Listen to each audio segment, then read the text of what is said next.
Hey guys, I'm Anderson Isaacs, and I'm your guest reader for today. Today we're reading chapter 9 and 10 of Fish in a Tree.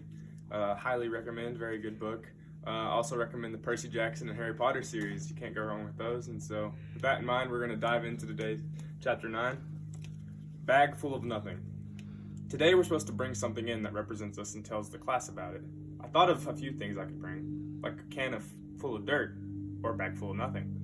Mr. Daniels asked for volunteers to go first. Shock of the century when Shay raises her hand. She gets up there with a picture of her horse, Diamond. She goes on about how she loves him and goes riding several times a week, but how it's a lot of work to take care of him. She shows us her riding helmet and fancy riding jacket too. I guess there really isn't anything that she doesn't have. Jessica brings a picture of Shay and talks about what good friends they are, which I think is funny since we're supposed to talk about ourselves. Oliver bounces to the front of the room. His feet are never on the floor at the same time. He takes out a light bulb. I am the giver of light. Really? Mr. Daniels asks. Well, my dad is. He sells lamps. And when I grow up, I'm going to be a salesman too. I'm going to sell hangers. Hangers? Mr. Daniels asks. Yeah, because I was thinking that it should be something that everyone has, because you'd want to sell something that most people need. Because if you sold stuff that nobody wanted, then you wouldn't be able to sell anything, right? And everybody needs hangers.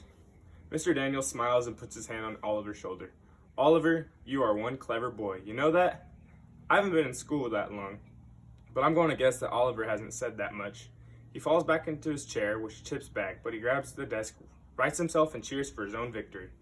Albert gets up next. As always, he wears the same shirt with Flint on it and his bruises. He reaches into a brown paper lunch bag and pulls out a jar of clear liquid.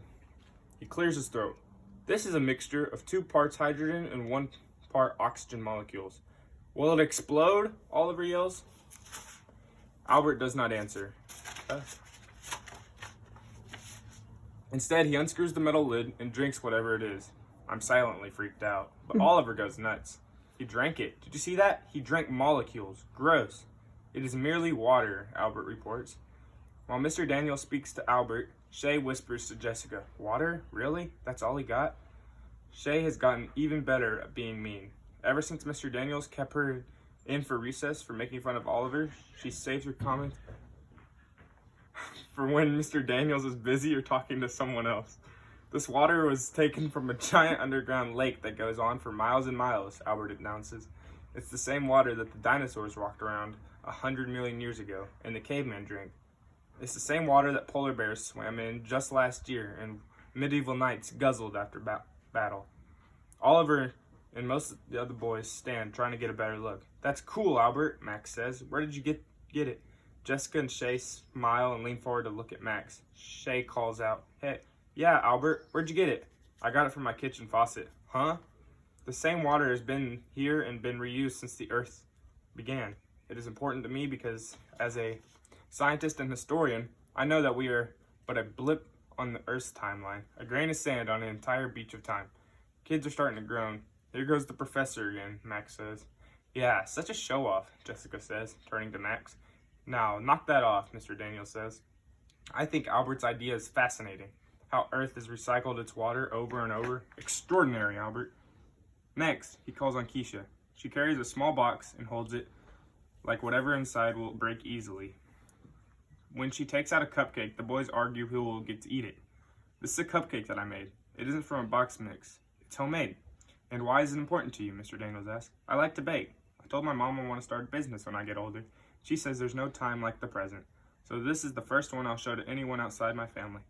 My God, Shay whispers. She acts like it's the first time she's made a cupcake. It's not even decorated or anything. Shay, please keep your comments constructive, Mr. Daniels says. Yes, it is plain on the outside, Keisha says, half smiling at Shay, but it's what's on the inside that matters. Keisha takes a knife out of her box and cuts the cupcake in half and shows us the inside. As you can see, it says, Yum on the inside. How did you do that, Suki asks. I'm surprised to hear her talk.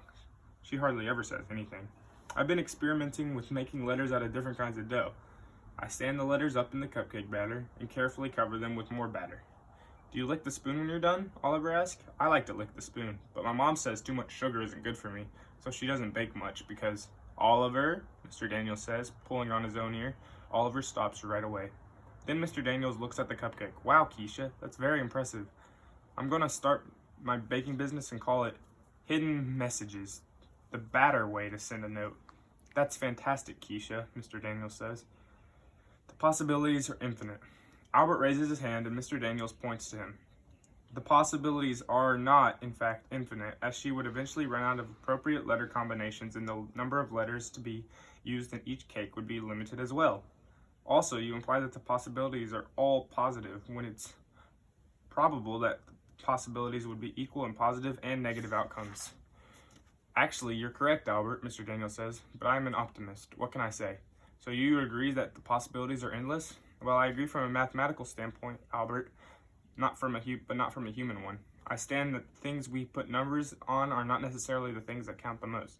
You can't measure the stuff that makes us human, like Keisha's creativity or how hard she'll work. Mr. Daniels shrugs. Just my opinion. Well, it seems that the important part that can be measured is most important, because that's what can be proven, Albert says. Well, my fine young fellow, I think we'll have to agree to disagree, Mr. Daniels says, walking by Albert and patting his shoulder. Then Mr. Daniels calls on Suki. She puts out her tiny paper bags and begins to pass them out to everyone. I bring 2 foods to share. One is onisibi, my grandfather's favorite. One is wasabi peas. They're maybe spicy.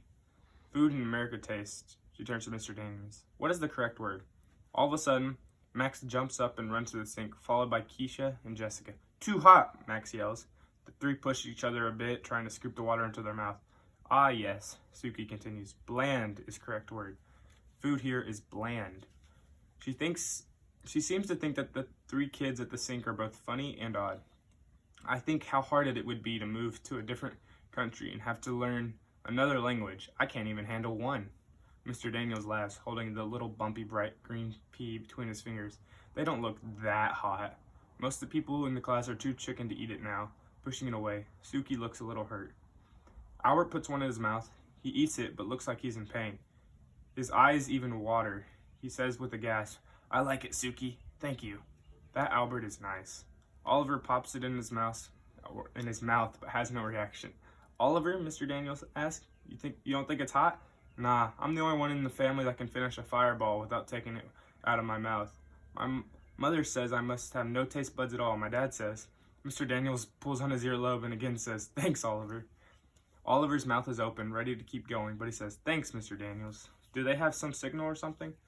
Suki continues, These foods mean much to me because I share them with my grandfather. Many things about Japan I miss, but my grandfather I miss the most.